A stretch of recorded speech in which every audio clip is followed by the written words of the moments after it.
Hello नमस्कार दोस्तों। इस वीडियो में हम मौर्य साम्राज्य के बारे में थोड़ा सा अध्ययन करेंगे। 2016 के यूपी पीसीएस में प्रश्न पूछा था, उसके कारण से इस वीडियो को बना रहे हैं। प्रीलिम्स में क्वेश्चन ये था कि कलिंग युद्ध का विवरण हमें कहाँ से ज्ञात होता है।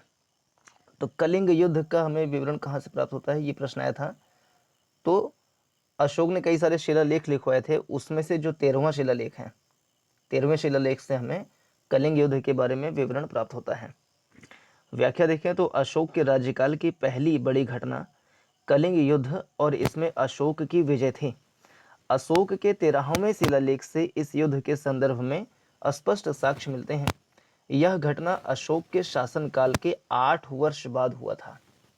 अगर हम बात करें कलिंग युद्ध का, तो अशोक के राज्यकाल की पहली बड़ी घटना कौन सी थी? कलिंग युद्ध थी। इसमें अशोक की क्या हुई? विजय हुई थी। अशोक के 13वें शिलालेख से इस युद्ध के संदर्भ में जानकारी मिलती है। तो 13वें शिलालेख से जानकारी मिलती है कलिंग युद्ध के बारे में। यह घटना अशोक के शासनकाल के 8 वर्ष बाद घटित हुआ था। 8 वर्ष बाद, अशोक के शासनकाल के 8 वर्ष बाद घटित हुआ था। और कब? तो 261 ईसा पूर्व में, बीसी 261 ईसा पूर्व में घटित हुआ था कलिंग युद्ध। 261 ईसा पूर्व में। इस शिलालेख में उसने कलिंग युद्ध से हुई पीड़ा पर अपना दुख और पश्चाताप व्यक्त किया है।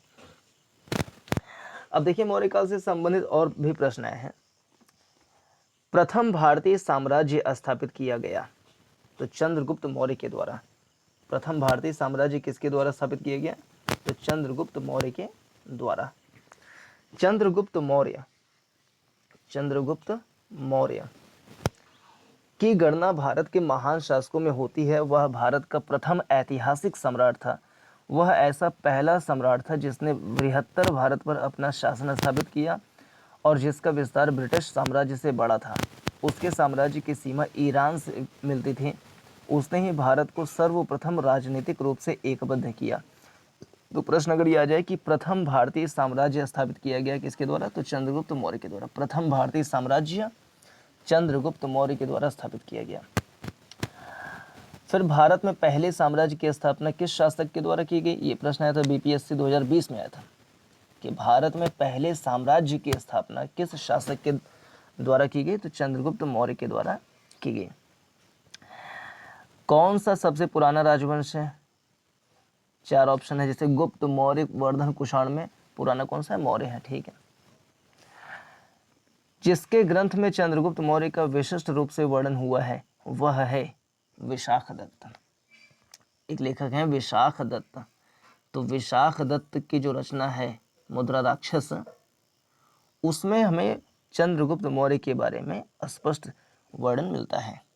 ठीक। विशाखदत्त ने कौन सी पुस्तक लिखी है? मुद्रा राक्षस। मुद्रा राक्षस विशाखदत्त की है मुद्रा राक्षस। एक है देवी चंद्रगुप्तम भी है। तो मुद्रा राक्षस, विशाखदत्त कृत मुद्रा राक्षस से चंद्रगुप्त मौर्य के विषय में विस्तृत सूचना प्राप्त होती है। ठीक है। विशाखदत्त कृत मुद्रा राक्षस से चंद्रगुप्त मौर्य के विषय में विस्तृत सूचना प्राप्त होती है। इस ग्रंथ में चंद्रगुप्त को नंदराज का पुत्र माना गया है। किसका? चंद्रगुप्त को नंदराज का पुत्र माना गया। नंदराज का पुत्र, नंदराज।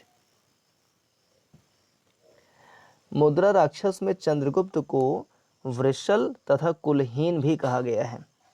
प्रश्न मान लिया जाए कि किस पुस्तक में चंद्रगुप्त मौर्य को वृषल, क्या? वृषल और कुलहीन कहा गया है।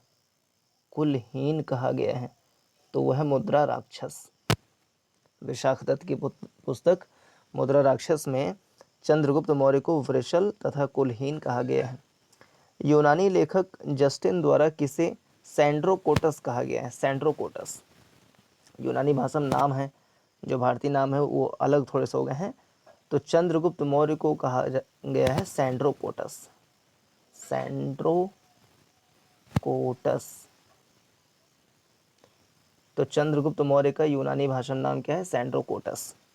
यूनानी लेखक हैं जस्टिन, उन्होंने सैंड्रोकोट्स कहा या सैंड्रोकोटस कहा है।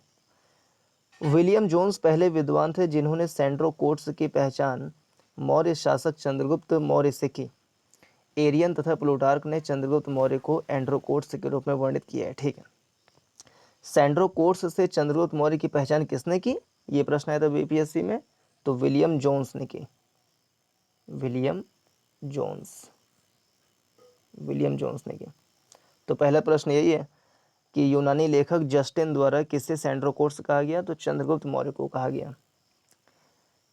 कौन पहला विद्वान था जिसने सेंड्रोकोट्स की पहचान मौर्य शासक चंद्रगुप्त मौर्य से की, तो वह है विलियम जोन्स। विलियम जोन्स ने सेंड्रोकोट्स की पहचान चंद्रगुप्त मौर्य से की।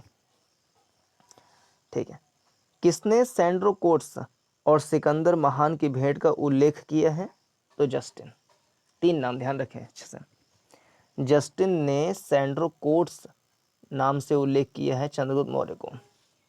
विलियम जोन्स ने इस बात की पहचान की कि अरे सेंड्रोकोट्स तो चंद्रगुप्त मौर्य के बारे में कहा जा रहा है।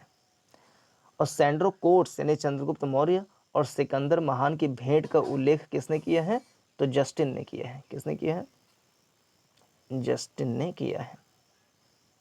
फिर से रिवाइज करें। विलियम जोन्स पहले विद्वान थे जिन्होंने सेंड्रोकोट्स की पहचान मौर्य शासक चंद्रगुप्त मौर्य से की। एरियन तथा प्लूटार्क ने चंद्रगुप्त मौर्य को एंड्रोकोट्स के रूप में वर्णित किया है। जस्टिन ने सेंड्रोकोट्स और सिकंदर महान की भेंट का उल्लेख किया है। तो जस्टिन ने किसका उल्लेख किया है, तो चंद्रगुप्त मौर्य यानी कि सेंड्रोकोट्स और सिकंदर महान की भेंट का वर्णन किसने किया है, तो जस्टिन ने किया है। किसने सेंड्रोकोट्स की पहचान चंद्रगुप्त मौर्य के रूप में की, तो वह विलियम जोन्स। विलियम जोन्स ने की है। और सेंड्रोकोट्स कौन है, तो चंद्रगुप्त मौर्य हैं। तो 3 प्रश्न ऐसे आए थे इस प्रकार से पीसीएस के एग्जाम में। कौटिल्य प्रधानमंत्री थे किसके, तो चंद्रगुप्त मौर्य के। चंद्रगुप्त मौर्य के प्रधानमंत्री थे कौटिल्य। कौटिल्य इतिहास में विष्णुगुप्त, इनके और क्या नाम है, विष्णुगुप्त, चाणक्य, इन 2 नामों से भी विख्यात हैं।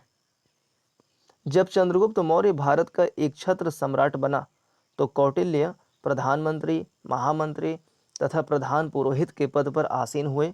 उन्होंने राजनीति शास्त्र पर अर्थशास्त्र नामक प्रसिद्ध ग्रंथ की रचना की थी। यह भारत में राजशासन के ऊपर उपलब्ध प्राचीनतम रचना है। चाणक्य अपने बचपन में किस नाम से जाने जाते हैं, तो विष्णुगुप्त। चाणक्य के बचपन का नाम क्या है, विष्णुगुप्त। ऑप्शन में और भी चीजें हैं, लेकिन इसमें सही क्या होगा, चाणक्य बचपन का नाम क्या था, विष्णुगुप्त था। व्याख्या देखें। ऋषि चणक ने अपने पुत्र का नाम चाणक्य रखा। ऋषि चणक ने अपने पुत्र का नाम चाणक्य रखा था। अर्थशास्त्र के लेखक के रूप में इसी पुस्तक में उल्लिखित कौटिल्य तथा एक पद्य खंड में उल्लिखित विष्णुगुप्त नाम की साम्यता चाणक्य से की जाती है। पुराणों में उसे द्विजर्षभ कहा गया है। अब ये प्रश्न आ सकता है कि पुराणों में किसे द्विजर्षभ कहा गया, द्विजर्षभ, द्विजर्षभ। तो जो चाणक्य हैं उन्हें कहा गया है द्विजर्षभ, माने श्रेष्ठ ब्राह्मण। तो पुराणों में किसे द्विजर्षभ यानी श्रेष्ठ ब्राह्मण कहा गया है, तो चाणक्य को कहा गया। द्विजर्षभ किसे कहा गया है, चाणक्य को। चाणक्य पर विशेष अध्ययन करने वाले विद्वान ट्रॉटमैन। ठीक, चाणक्य पर विशेष अध्ययन किसने किया, ट्रॉटमैन। जस्टिन का नाम क्यों आया था, क्योंकि उन्होंने सेंड्रोकोट्स यानी चंद्रगुप्त मौर्य और सिकंदर महान के भेंट का वर्णन किया। विलियम जोन्स का नाम क्यों आया था, क्योंकि उन्होंने चंद्रगुप्त मौर्य की पहचान, मतलब सेंड्रोकोट्स की पहचान चंद्रगुप्त मौर्य के रूप में की। सेंड्रोकोट्स कौन है, तो यूनानी भाषा में चंद्रगुप्त मौर्य का नाम है। ट्रॉटमैन ने किसका अध्ययन किया, तो चाणक्य के ऊपर अध्ययन किया। ट्रॉटमैन के अनुसार चाणक्य तथा कौटिल्य नाम चाणक्य के गोत्र नाम हो सकते हैं। इसी प्रकार अनेक विद्वानों ने यह निष्कर्ष निर्गत किया है कि चाणक्य तथा विष्णुगुप्त एवं कौटिल्य अलग अलग व्यक्ति हैं। ठीक है, चाणक्य का अन्य नाम क्या है, प्रश्न पूछा चाणक्य का अन्य नाम क्या है, आईएएस में 1993 में। तो क्या भैया, विष्णुगुप्त नाम है, विष्णुगुप्त नाम है बचपन का, और कौटिल्य भी नाम है उनका, और चाणक्य तो नाम है ही। तो 3 नाम है। कौटिल्य की पुस्तक अर्थशास्त्र किस विषय पर आधारित है? तो वो किस विषय पर आधारित है? वो है शासन कला के सिद्धांत और अभ्यास पर आधारित है, विदेश नीति पर आधारित है। तो कुल मिलाकर के राजनीति शास्त्र के ऊपर पुस्तक है ये। व्याख्या देखें अगर, कौटिल्य द्वारा मौर्य काल में रचित अर्थशास्त्र शासन के सिद्धांतों और अभ्यास की पुस्तक है। इसमें राज्य के लिए मंडल सिद्धांत है। हाँ, राज्य के लिए मंडल सिद्धांत है। तो राज्य के लिए मंडल सिद्धांत कहाँ मिलता है हमको? अर्थशास्त्र में मिलता है। किसने दिया? चाणक्य ने दिया। इसमें राज्य के लिए मंडल सिद्धांत है जो विदेश नीति की व्याख्या करता है। इसके अलावा सप्तांग सिद्धांत है। तो मंडल सिद्धांत किससे संबंधित है? विदेश नीति से संबंधित है। मंडल सिद्धांत किससे संबंधित है? विदेश नीति से। और सप्तांग सिद्धांत भी दिया कि राज्य के जो है 7 अंग होते हैं। कौन कौन से अंग होते हैं? 7। राजा, अमात्य, जनपद, दुर्ग, कोश, दंड, मित्र। ये भी प्रश्न आ गया था कि सप्तांग सिद्धांत में 7वां कौन है? तो 7वां मित्र है। तो एक लाइन से फिर से देखें, सप्तांग सिद्धांत में 7 अंग बताए गए हैं राज्य के। कौन कौन से? सबसे पहला तो इंपॉर्टेंट राजा है, राजा। अब राजा की सहायता करने के लिए कौन होगा? मंत्री होंगे, यानी कि अमात्य। ऐसे याद करें ट्रिक से थोड़ा। राज्य के 7 अंग बताए हैं सप्तांग सिद्धांत में चाणक्य ने। तो पहला राजा, सबसे इंपॉर्टेंट, राज्य का मुखिया राजा, उसकी सहायता करने के लिए मंत्री यानी अमात्य। अब ये सब कहाँ राज्य करेंगे, कहाँ रहेंगे? तो किसी न किसी जनपद में रहेंगे। जनपद हो गया, जनपद।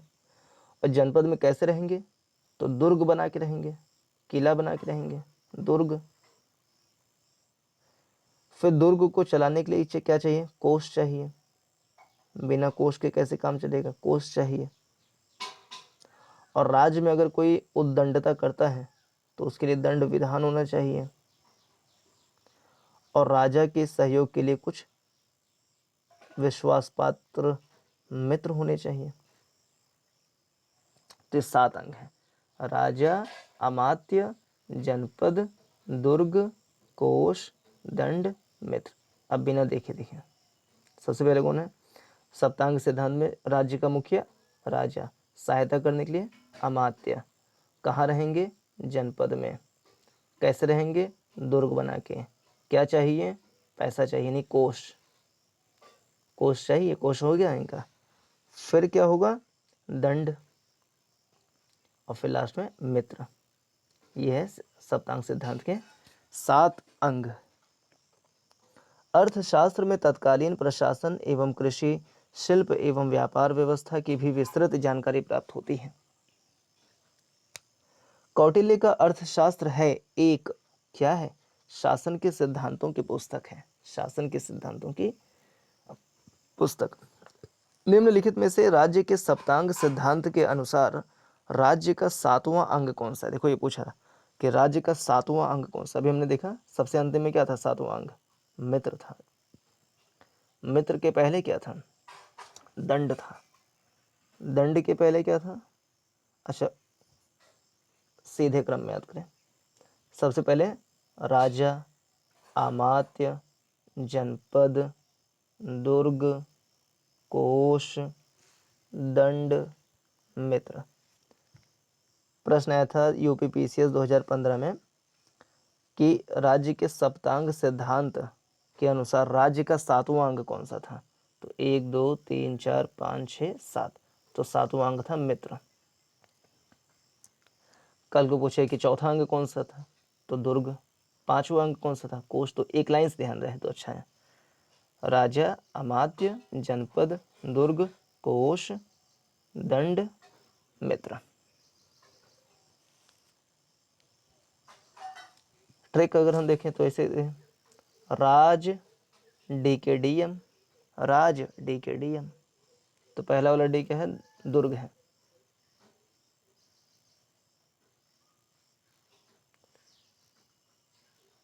चलिए देखते हैं व्याख्या। सुहृद मित्र, अच्छा मित्र को और भी क्या नाम दिया, सुहृद, सुहृद या मित्र राज्य के सप्तांग सिद्धांत के अनुसार राज्य का 7वां अंग है। सुहृद या मित्र राज्य के कान हैं। क्या भैया, कान हैं, मतलब एक उपमा दी गई है। सुहृद या मित्र राज्य के कान हैं। राजा के मित्र शांति एवं युद्धकाल दोनों में ही उसकी सहायता करते हैं।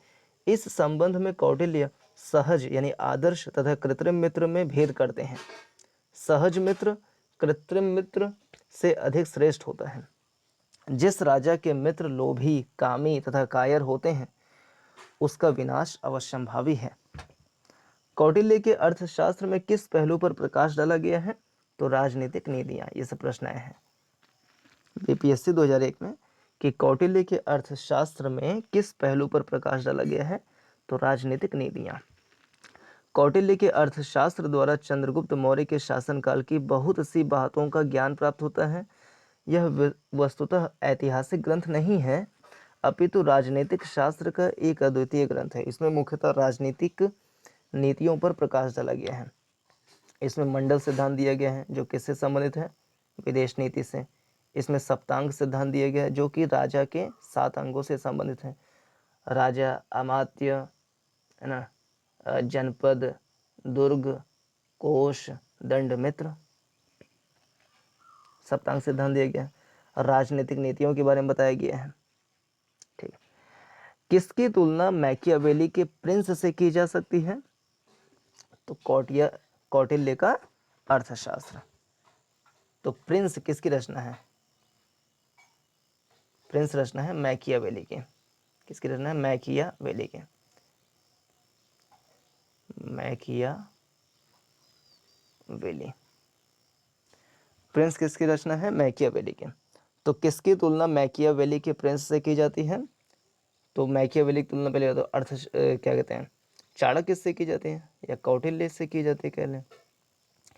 और प्रिंस जो उनकी रचना है मैकियावेली की, तो उसकी तुलना हम अर्थशास्त्र से करते हैं। ठीक है। किसकी तुलना मैकियावेली के प्रिंस से की जा सकती है, तो कौटिल्य का अर्थशास्त्र। अर्थशास्त्र राजनीति शास्त्र का एक अद्वितीय ग्रंथ है। इसकी तुलना मैकियावेली के प्रिंस से की जा सकती है।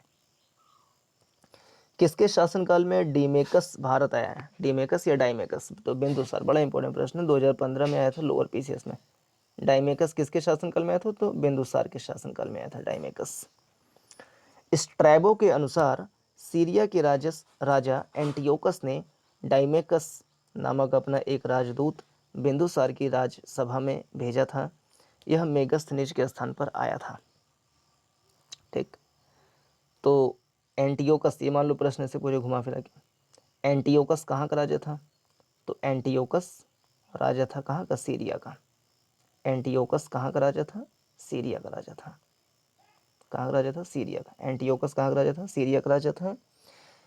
इसने किसे राजदूत के रूप में भेजा था, तो डाइमेकस को भेजा था, डाइमेकस को। और किसके दरबार में भेजा था, तो बिंदुसार के दरबार में भेजा था। सीरिया के राजा एंटियोकस ने डाइमेकस नामक अपना एक राजदूत बिंदुसार की राजसभा में भेजा था। यह मेगस्थनीज के स्थान पर आया था। कल को पूछे, डाइमेकस, सीरिया का शासक एंटियोकस ने डाइमेकस को मौर्य साम्राज्य में किसके स्थान पर राजदूत के रूप में भेजा था, तो मेगस्थनीज के स्थान पर राजदूत के रूप में भेजा था डाइमेकस को एंटियोकस ने, जो कि सीरिया का शासक था। बिंदुसार के शासनकाल में अशोक ने अवंती महाजनपद जीतकर मौर्य साम्राज्य में मिला लिया था। इसका उल्लेख किस ग्रंथ में मिलता है, फिर से, बिंदुसार के शासनकाल में अशोक ने अवंती महाजनपद जीतकर मौर्य साम्राज्य में मिला लिया था। इसका उल्लेख कहाँ मिलता है, तो बुद्ध घोष की सामंत पासादिका, समंत पासादिका। तो पहले तो समंत पासादिका, ये पुस्तक इंपॉर्टेंट हो गया, समंत पासादिका। समंत पासादिका किसकी रचना है, तो बुद्ध घोष की रचना है। किसकी रचना है, बुद्ध घोष की। समंत पादासिका किसकी रचना है, बुद्ध घोष की रचना है, बुद्ध घोष की। तो बुद्ध घोष की समंत पासादिका है, इसमें किस बात का उल्लेख है? तो बिंदुसार के शासनकाल में अशोक ने अवंती महाजनपद जीतकर मौर्य साम्राज्य में मिला लिया था।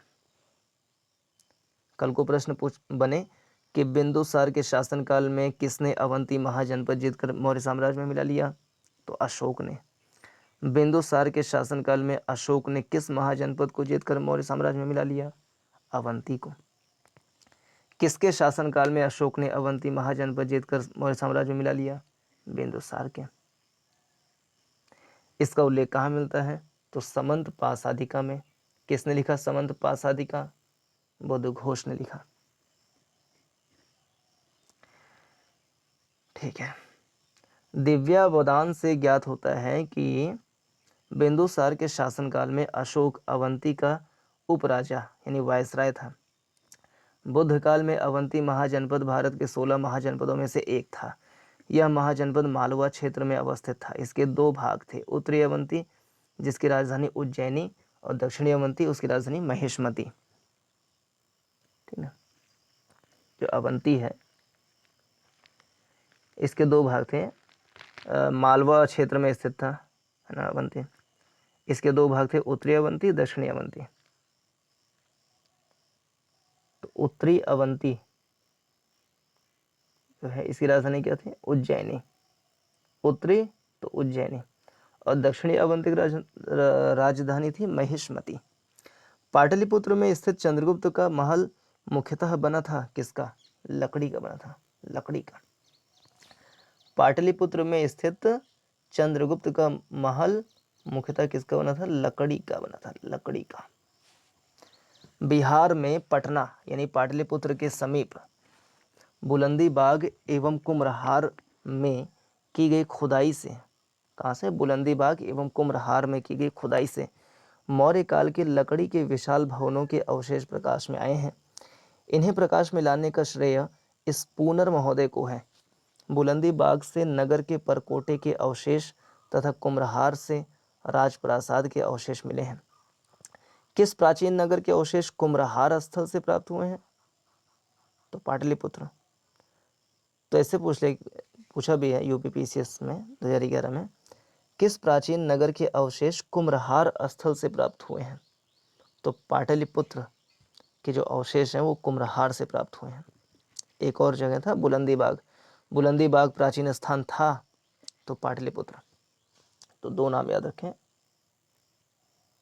क्या? कुम्हरार,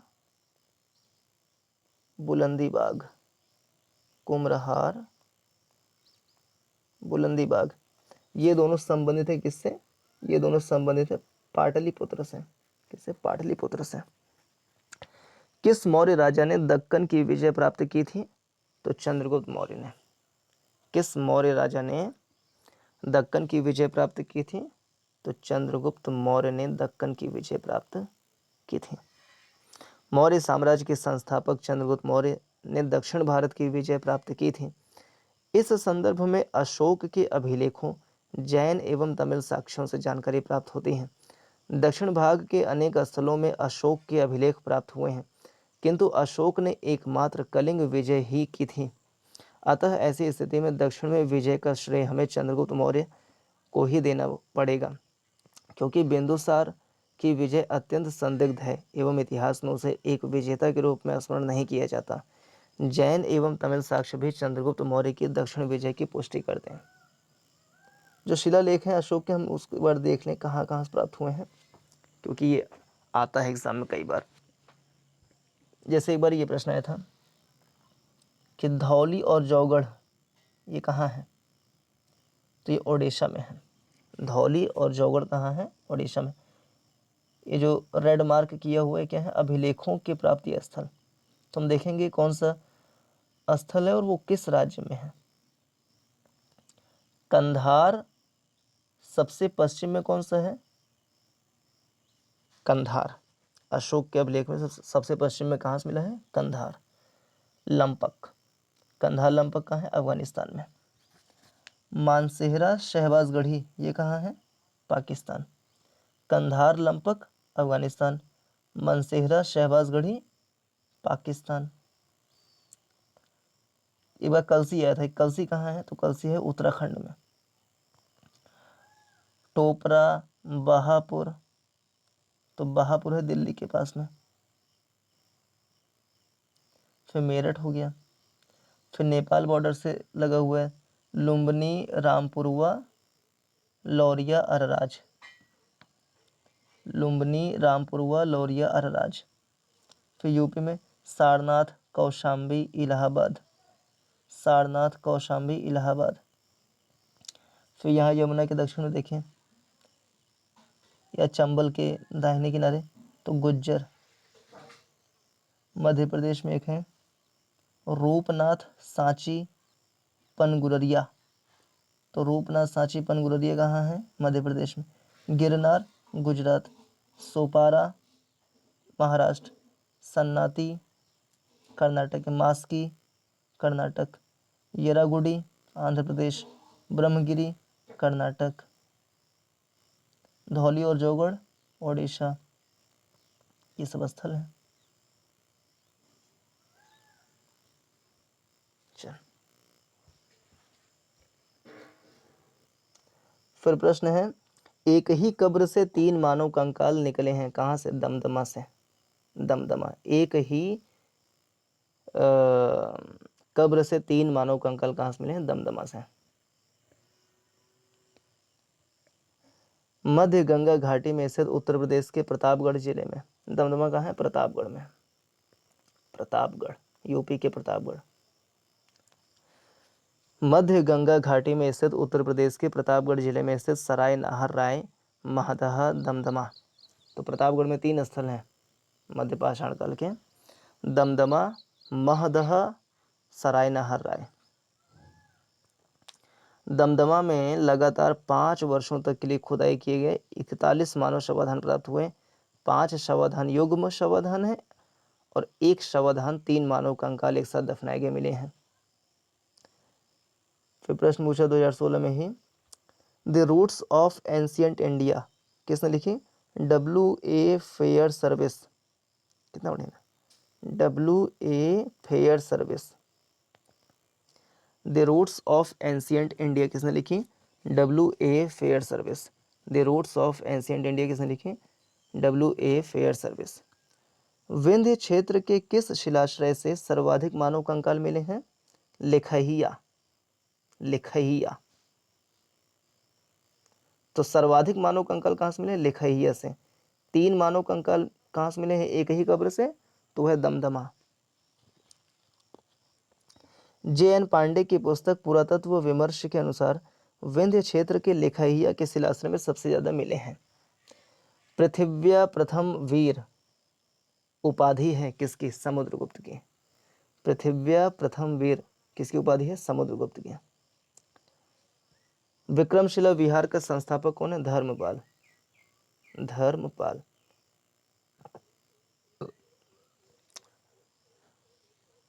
विक्रमशिला विहार किसने बनाया? धर्मपाल इसके संस्थापक हैं। पाल नरेश धर्मपाल एक उत्साही बौद्ध था। उसके लेखों में उसे परम सौगत कहा गया है। तो धर्मपाल को क्या कहा? परम सौगत। ऐसे एग्जाम पूछे कि परम सौगत की उपाधि किसकी है? तो है धर्मपाल की। उसके लेखों में उसे परम सौगत कहा गया है। उसने विक्रमशिला तथा सोमपुरी पहाड़पुर में प्रसिद्ध विहारों की स्थापना की। तो धर्मपाल ने किसकी? ये तो विक्रमशिला और दूसरा है सोमपुरी। दोनों विहारों की स्थापना विक्रमशिला सोमपुरी धर्मपाल ने बनवाया था। उसकी राज्यसभा में प्रसिद्ध बौद्ध विद्वान हरिभद्र निवास करता था। ये इंपॉर्टेंट है कि हरिभद्र, प्रसिद्ध विद्वान हरिभद्र किसके साम्राज्य में, किसके क्या कहते हैं दरबार में निवास करता था? तो धर्मपाल के। कृष्णदेव राय ने किस नगर की स्थापना की? नागलपुर की, या नगलपुरम कह लें। कृष्णदेव राय का शासनकाल विजयनगर में तेलुगु साहित्य का क्लासिकी युग माना जाता है।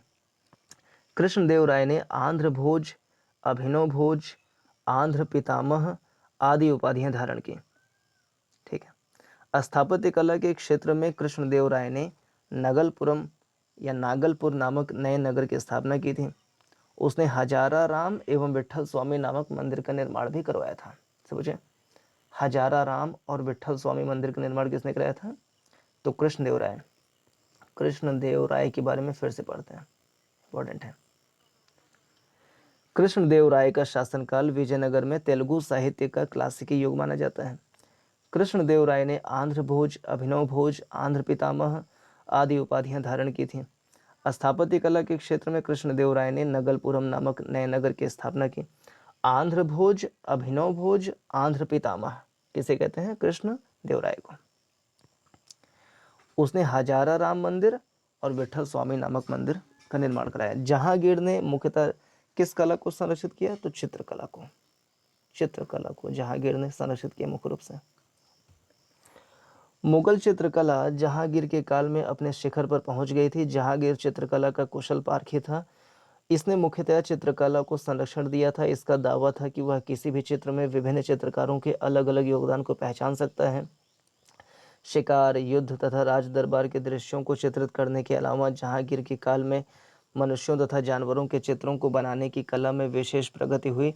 जहांगीर के दरबार के सुप्रसिद्ध चित्रकारों में अबुल हसन, इसकी उपाधि क्या है? नादिर उल जमा, उस्ताद मंसूर, नादिर उल अस्त्र, ये दो नाम पढ़े। अबुल हसन और उस्ताद मंसूर किसके दरबार में थे? चित्रकार थे? तो जहांगीर के। अबुल हसन और उस्ताद मंसूर, दो नाम इंपॉर्टेंट है इसके लिए। अबुल हसन, उस्ताद मंसूर। अबुल हसन का उपाधि है नादिर उल जमा और उस्ताद मंसूर का है नादिर उल अस्त्र। इसके अलावा फारूक बेग, बिशन दास, अकारिजा, मोहम्मद नादिर, मोहम्मद मुराद, मनोहर, माधव, गोवर्धन। अबुल हसन ने जहांगीर के सिंहासनारोहण का एक चित्र बनाया है। अबुल हसन माने नादिर उल जमा, जहांगीर के सिंहासनारोहण का एक चित्र बनाया है, जिसे जहांगीर की आत्मकथा तुज़के जहांगीरी के मुख्य पृष्ठ पर लगा दिया गया है। इस प्रकार जहांगीर के काल को मुगल चित्रकला का स्वर्ण युग कहा जाता है। गुलाम का गुलाम किसे कहते हैं? इल्तुतमिश को कहते हैं। गुलाम का गुलाम किसे कहते हैं? इल्तुतमिश को। गुलाम का गुलाम इल्तुतमिश को कहा जाता है। मोहम्मद गौरी के गुलाम कुतुबुद्दीन ऐबक ने इल्तुतमिश को खरीदा था। ऐबक ने आरंभ से ही इसे सर-ए-जहांदार, अंगरक्षकों का प्रधान का महत्वपूर्ण पद दिया था। ऐबक ने अपनी पुत्री का विवाह इल्तुतमिश से किया। किस मुगल शासक ने लाला कलावंत से हिंदू संगीत की शिक्षा ली? अकबर।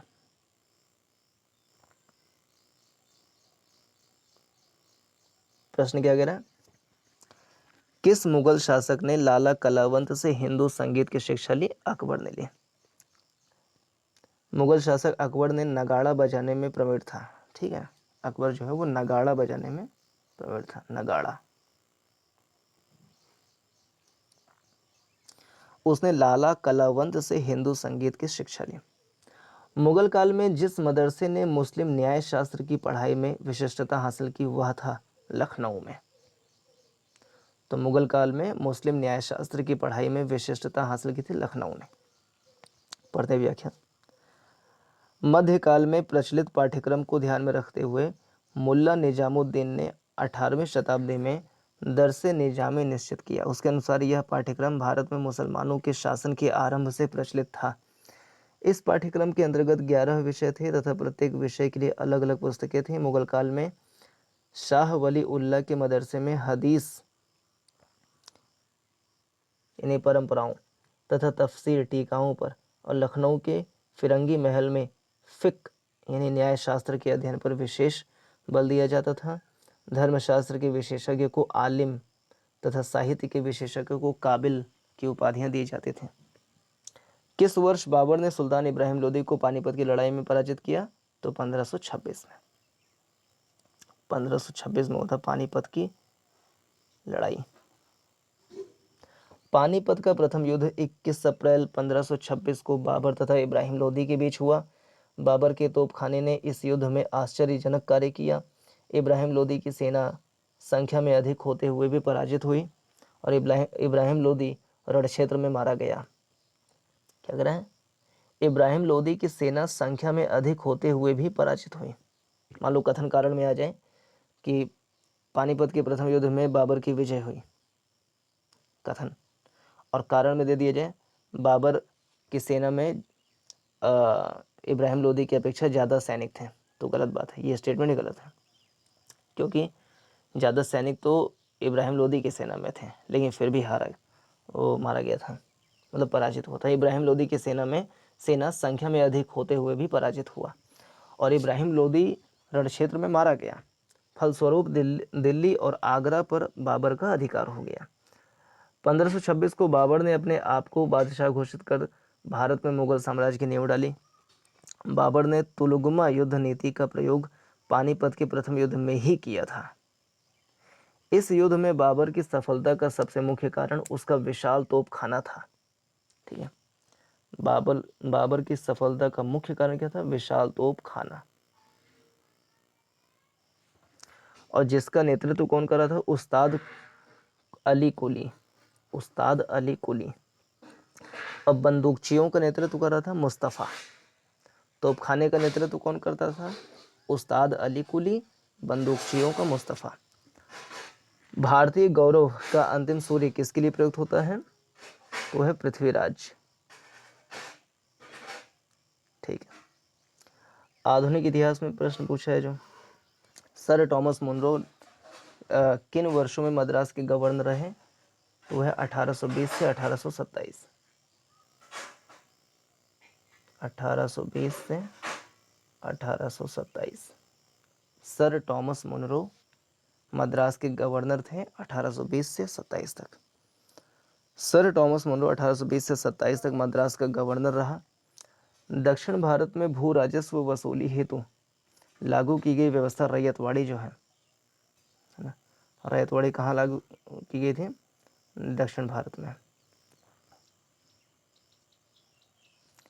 इस व्यवस्था के जन्मदाता टॉमस मुनरो और कैप्टन रेड थे। रैयतवाड़ी का जनक कौन है? टॉमस मुनरो और कैप्टन रेड, जिन्होंने सर्वप्रथम इसे तमिलनाडु के 12 महल जिले में लागू किया। रैयतवाड़ी सबसे पहले कहाँ लागू हुआ? तो तमिलनाडु के 12 महल जिले में। तत्पश्चात यह व्यवस्था मद्रास, बंबई के कुछ हिस्से, असम तथा कुर्ग, आधुनिक कर्नाटक का कोडागु जिले में लागू हुआ। खिलाफत आंदोलन के प्रमुख नेता कौन थे? मौलाना मोहम्मद अली और शौकत अली। खिलाफत आंदोलन के प्रमुख नेता मौलाना मोहम्मद अली और शौकत अली थे। मौलाना मोहम्मद अली और शौकत अली। खिलाफत आंदोलन प्रारंभ करने के लिए गठित खिलाफत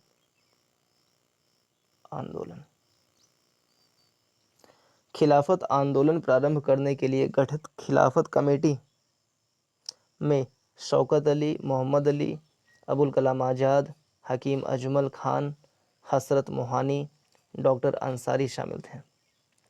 तथापि खिलाफत आंदोलन प्रारंभ करने का श्रेय मुख्यतः अली बंधुओं शौकत अली, मोहम्मद अली को दिया जाता है। खिलाफत आंदोलन भारत में मुख्यतः मुसलमानों द्वारा चलाया गया राजनीतिक धार्मिक आंदोलन था। इस आंदोलन का उद्देश्य तुर्की में खलीफा के पद की पुनः स्थापना कराने के लिए अंग्रेजों पर दबाव बनाना था। देवबंद आंदोलन संयुक्त प्रांत में किस वर्ष में प्रारंभ हुआ? 1866।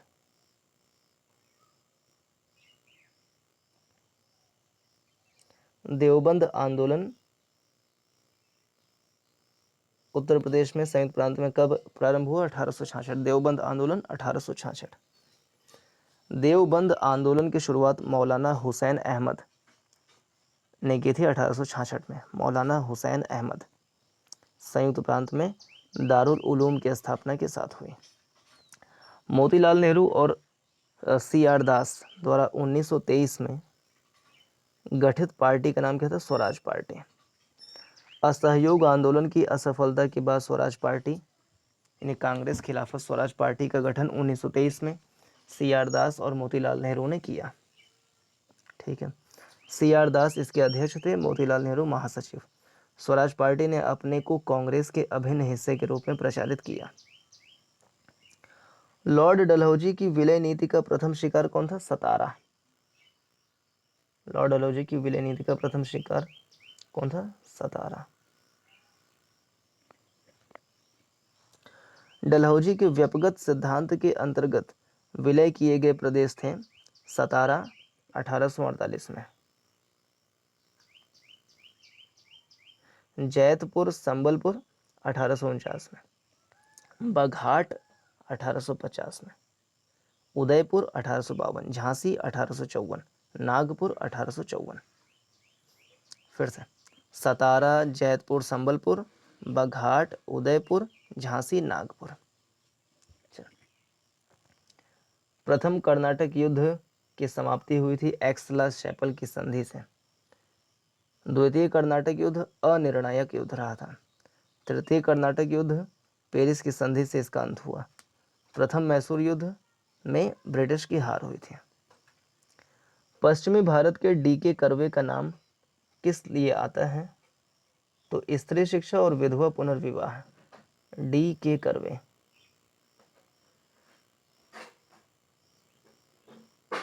पढ़ते हैं इनके बारे में। डी.के. कर्वे प्रसिद्ध समाज सुधारक थे। उन्होंने विधवा विवाह एवं महिला शिक्षा के क्षेत्र में महत्वपूर्ण योगदान दिया। इन्होंने रानाडे के साथ विधवा पुनर्विवाह आंदोलन का संचालन किया और विधवाओं को शिक्षा देने के लिए विधवा आश्रम संघ की स्थापना की। इस आश्रम का उद्देश्य विधवाओं को शिक्षिकाओं, परिचारिकाओं अथवा दाइयों के रूप में प्रशिक्षित करके आत्मनिर्भर बनाना था।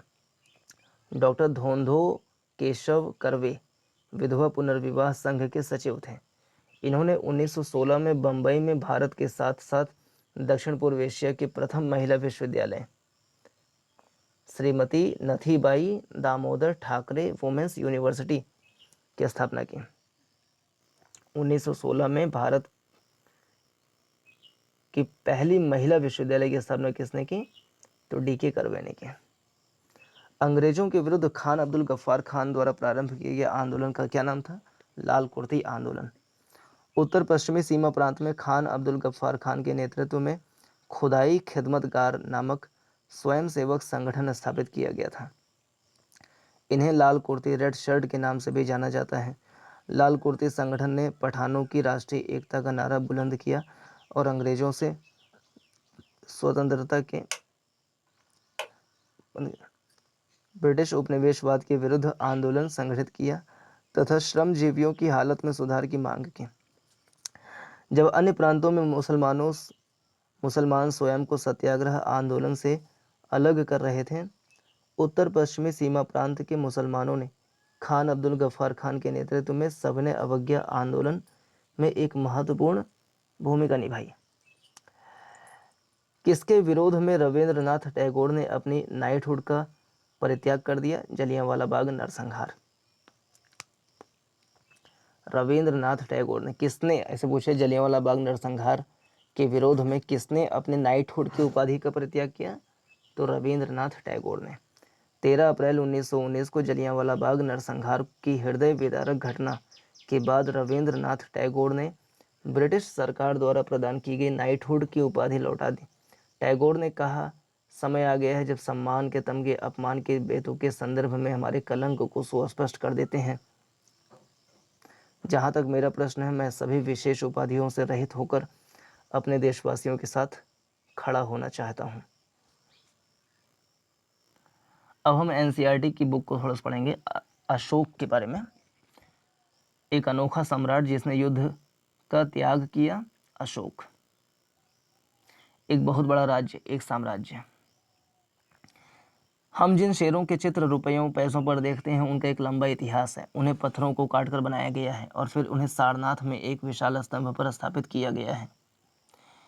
इतिहास के महानतम राजाओं में से एक अशोक के निर्देश पर इसके जैसे कई स्तंभों और पत्थरों पर अभिलेख उत्कीर्ण किए गए हैं। इसके पहले कि हम यह जानें कि अभिलेखों में क्या लिखा है, यह समझने की कोशिश करें कि उनके राज्य को साम्राज्य क्यों कहा जाता है। अशोक जिस साम्राज्य पर शासन करते थे उसकी स्थापना उनके दादा चंद्रगुप्त मौर्य ने लगभग 2300 साल पहले की थी। 2300 साल पहले की थी। चाणक्य या कौटिल्य नाम के एक बुद्धिमान व्यक्ति ने चंद्रगुप्त की सहायता की थी। चाणक्य के कई विचार अर्थशास्त्र नामक किताब में मिलते हैं। वंश क्या होता है? जब एक ही परिवार के सदस्य एक राजा बनते हैं तो उन्हें एक ही वंश का कहा जाता है।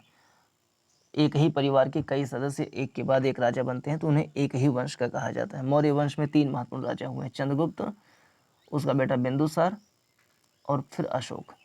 चंद्रगुप्त, बिंदुसार, अशोक। ठीक है। साम्राज्य में बहुत से नगर थे। इनमें साम्राज्य की राजधानी पाटलिपुत्र, उज्जैन, तक्षशिला जैसे नगर प्रमुख थे। तक्षशिला उत्तर पश्चिम और मध्य एशिया के लिए आने जाने का मार्ग था। अब ये प्रश्न पूछेगा पीसीएस में कि मौर्य साम्राज्य में उत्तर पश्चिम और मध्य एशिया के लिए आने जाने का मार्ग था तक्षशिला। मौर्य साम्राज्य में उत्तर पश्चिम और मध्य एशिया के लिए आने जाने का मार्ग था तक्षशिला। और उज्जैन के बारे में क्या है? उत्तरी भारत से दक्षिणी भारत जाने वाले रास्ते में पड़ता था उज्जैन। 2 प्रश्न तैयार है कि मौर्य काल में उत्तर पश्चिम और मध्य एशिया के लिए आने जाने का मार्ग था तक्षशिला और उत्तरी भारत से दक्षिणी भारत आने जाने वाले रास्ते में पड़ता था उज्जैन। शायद नगरों में व्यापारी, सरकारी अधिकारी और शिल्पकार रहा करते थे। साम्राज्य के बहुत बड़े क्षेत्रों में किसानों और पशुपालकों के गांव बसे हुए थे। मध्य भारत जैसे इलाकों में ज्यादातर हिस्सा जंगलों से भरा हुआ था। वहां पर लोग फल फूल का संग्रहण और जानवरों का शिकार करते थे। साम्राज्य के अलग अलग इलाकों में लोग भिन्न भिन्न भाषाएं बोलते थे। वे लोग शायद अलग अलग प्रकार का भोजन करते थे और यहाँ तक कि अलग अलग किस्म की पोशाक भी पहनते थे।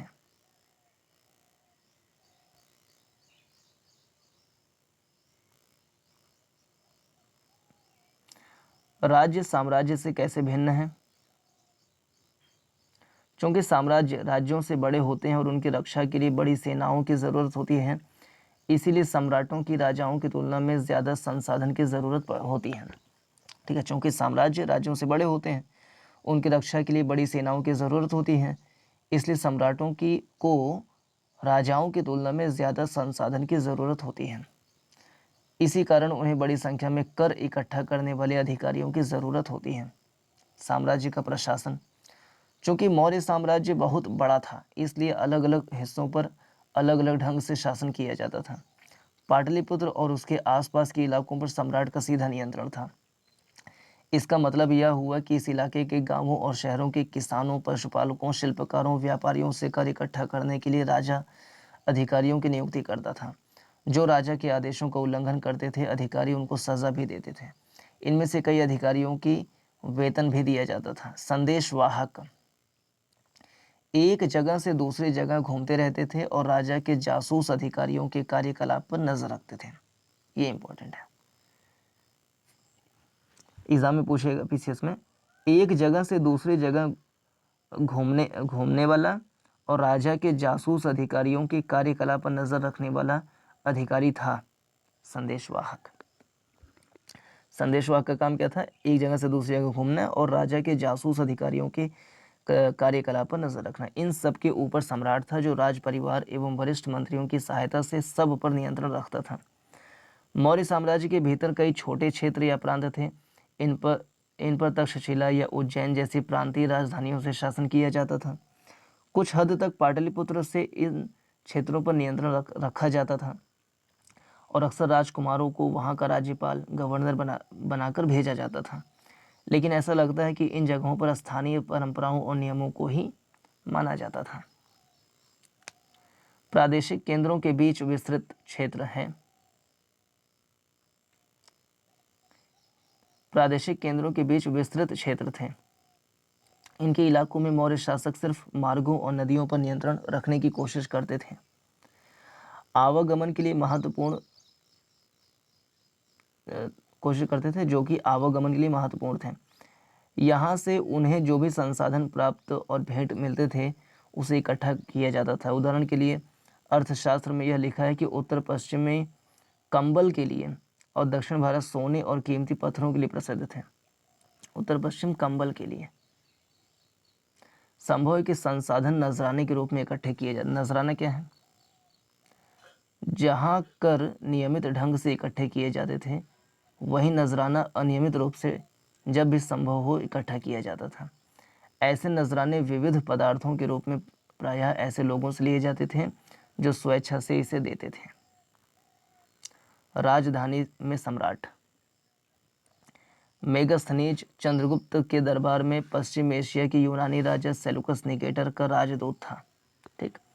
मेगास्थनीज चंद्रगुप्त मौर्य के दरबार में पश्चिमी एशिया की यूनानी राजा सेलुकस निकेटर का राजदूत था।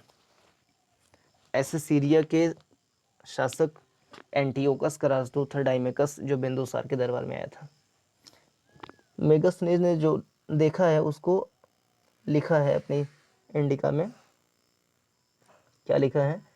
यहाँ हम उनके विवरण का एक अंश दे रहे हैं। सम्राट का जनता के सामने आने के अवसरों पर शोभा यात्रा के रूप में जश्न मनाया जाता है। उन्हें एक सोने की पालकी में ले जाया जाता है। उनके अंगरक्षक सोने और चांदी से अलंकृत हाथियों पर सवार रहते हैं। कुछ अंगरक्षक पेड़ों को लेकर चलते हैं। इन पेड़ों पर प्रशिक्षित तोतों का एक झुंड रहता है जो सम्राट के सिर के चारों तरफ चक्कर लगाता रहता है। राजा सामान्यतः हथियारबंद महिलाओं से घिरे होते हैं। वे हमेशा इन बात से डरे रहते हैं कि कहीं कोई उनकी हत्या करने की कोशिश ना करे। उनके खाना खाने के पहले खास नौकर उस खाने को चखते हैं। वे लगातार 2 रात एक ही कमरे में नहीं सोते।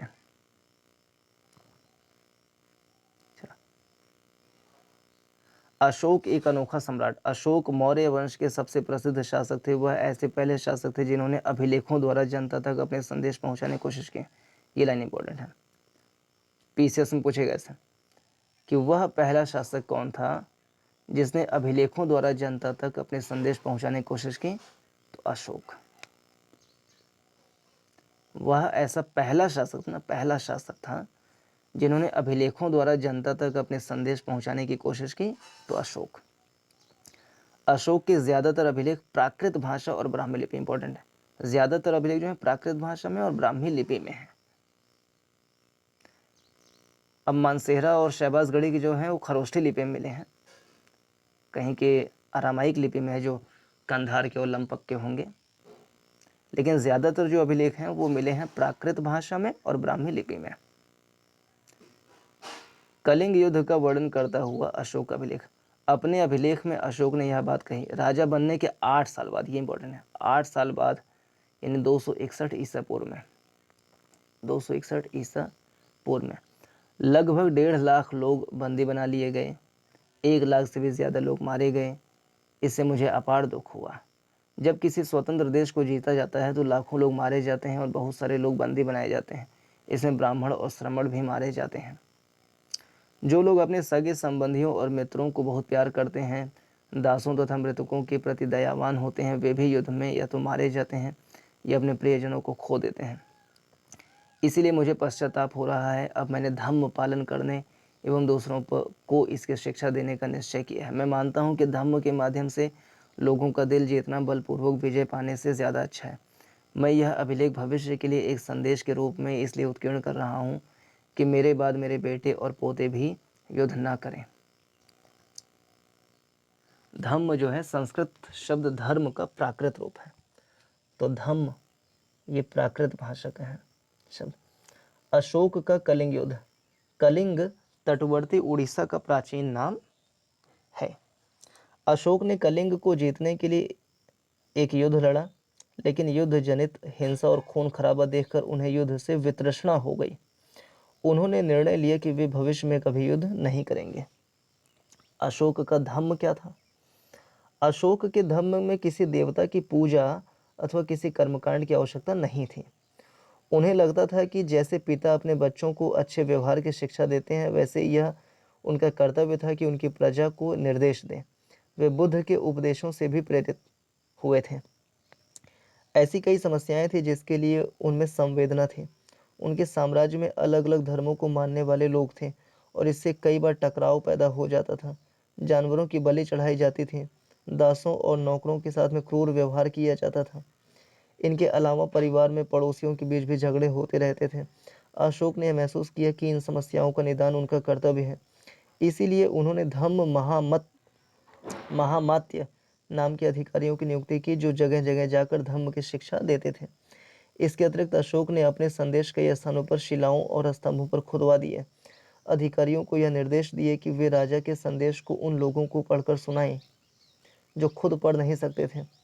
अशोक ने धम्म के विचारों को प्रसारित करने के लिए सीरिया, मिस्र, ग्रीस, श्रीलंका में भी दूत भेजे। सीरिया, मिस्र, ग्रीस, श्रीलंका में भी दूत भेजे। सीरिया, मिस्र, ग्रीस, श्रीलंका। उन्होंने सड़कें बनवाई, कुएं खुदवाए, विश्राम गृह बनवाए। इसके अतिरिक्त मनुष्यों व जानवरों की चिकित्सा की भी व्यवस्था की। ये देखिए एक बैल है, कहाँ से मिला है ये, पढ़ते हैं यहाँ पे। उत्कृष्ट पॉलिश वाले पत्थर की इस मूर्ति को देखो। बिहार के रामपुरवा में ये मौर्यकालीन स्तंभ का हिस्सा है। बिहार के रामपुरवा में क्या मिला है? बैल। अभी इसे राष्ट्रपति भवन में रखा गया है। यह उस समय की मूर्तिकला का एक नमूना है। ठीक है। अपनी प्रजा के लिए अशोक के संदेश हैं ये यहाँ पे। आईएएस में पूछा था एक साल, ये भी प्रश्न पढ़ लेते हैं। लोग विभिन्न अवसरों पर अनुष्ठान करते हैं। उदाहरण के लिए जब वे बीमार होते हैं तब उनको बच्चों का विवाह होता है, बच्चों के जन्म पर, और जब यात्रा शुरू करते हैं, इन सारे मौक़ों पर विभिन्न अनुष्ठान करते हैं। ये कर्मकांड किसी काम के नहीं है, अशोक कह रहा है।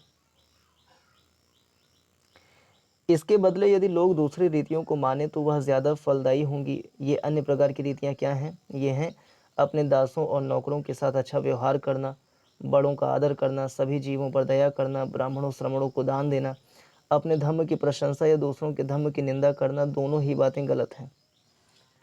हर किसी को दूसरे धर्म का आदर करना चाहिए। यदि कोई अपने धर्म की बड़ाई और दूसरों के धर्म की बुराई करता है तो वह वास्तव में अपने धर्म को ज़्यादा नुकसान पहुंचा रहा है। इसलिए हर किसी को दूसरे के धर्म के प्रमुख विश्वासों को समझने की कोशिश करते हुए उसका आदर करना चाहिए। भारत के प्रथम प्रधानमंत्री पंडित जवाहरलाल नेहरू ने लिखा है, उनके धर्मादेश आज भी हमसे एक ऐसी भाषा में बात करते हैं जिन्हें हम समझ सकते हैं और जिनसे हम बहुत कुछ सीख सकते हैं। ब्राह्मी लिपि। आधुनिक भारत की ज़्यादातर लिपियाँ पिछले सैकड़ों वर्षों में ब्राह्मी लिपि में उत्पन्न हुई। ठीक ना। आधुनिक भारत की ज़्यादातर लिपियाँ पिछले सैकड़ों वर्षों में ब्राह्मी लिपि से उत्पन्न हुई। ब्राह्मी लिपि से, ठीक ना, ब्राह्मी लिपि से उत्पन्न हुई। अन्यत्र में क्या है? मौर्य साम्राज्य के उभरने से थोड़ा पहले 2400 साल पहले चीन में सम्राटों ने चीन की दीवार का निर्माण शुरू किया। तो चीन की दीवार का निर्माण बनाने का कार्य जो है 2400 साल पहले शुरू हुआ। इसे बनाने का उद्देश्य क्या था? उत्तरी सीमा की पशुपालक लोगों से रक्षा करना। ठीक है, चीन की दीवार बनाने का उद्देश्य क्या था?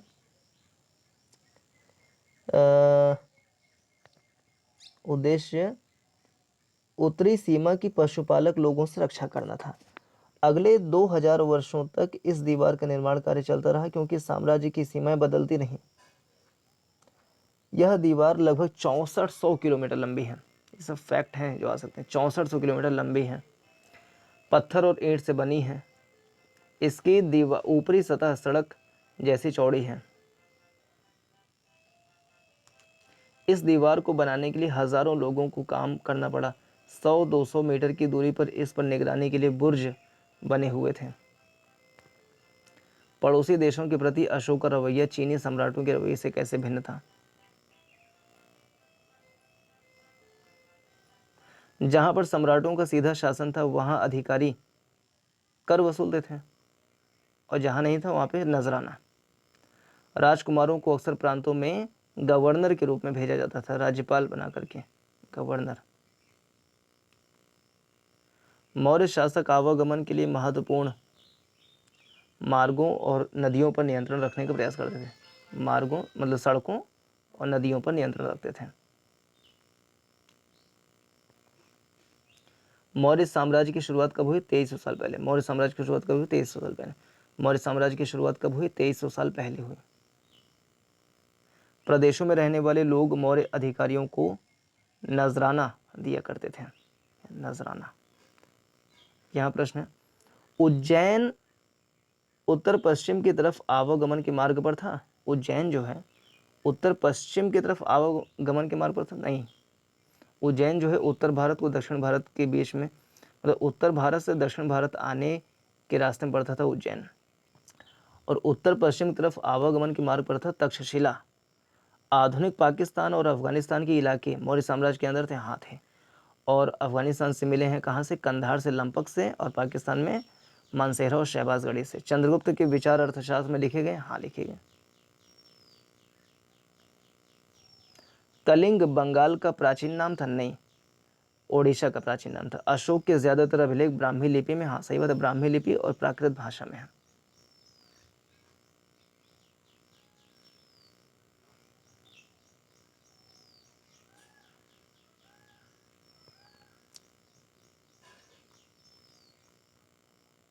इसको पढ़ लें। लगभग 2200 साल पहले मौर्य साम्राज्य का पतन हो गया। इसके स्थान पर कई जगहों पर नए राज्यों का उदय हुआ। पश्चिमोत्तर में और उत्तर भारत के कुछ भागों में करीब 100 सालों तक हिंद यवन राजाओं का शासन रहा। इनके बाद पश्चिमोत्तर, उत्तर पश्चिम, पश्चिमी भारत पर शक, तो हिंद यवन, शक, मध्य एशिया लोगों का शासन है।